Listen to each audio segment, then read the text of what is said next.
The town of Cana, nestled in the sunlit hills of Galilee, was alive with festivity.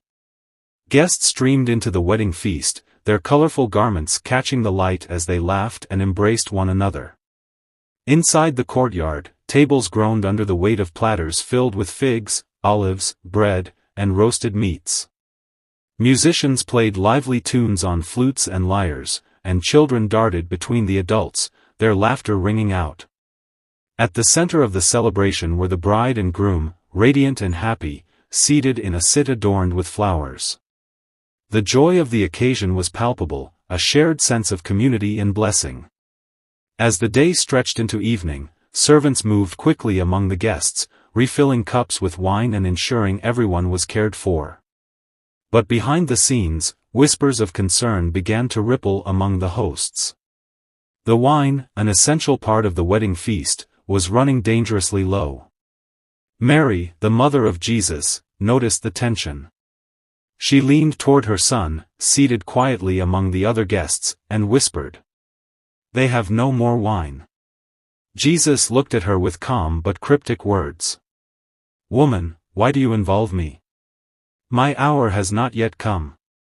Mary, undeterred, turned to the nearby servants and said with quiet confidence, "Do whatever he tells you." Near the edge of the courtyard stood 6 large stone jars, each towering nearly waist-high and used for ceremony. Jesus approached the jars and said to the servants, "Fill the jars with water." The servants exchanged puzzled glances but obeyed.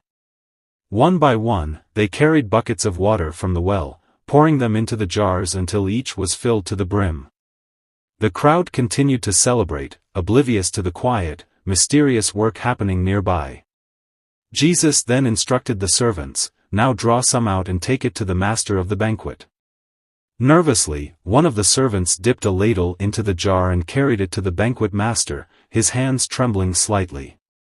The master of the banquet, a dignified man with a discerning palate, raised the cup to his lips. His eyes widened in astonishment as he tasted the wine. Its flavor was rich and full-bodied, better than anything served earlier.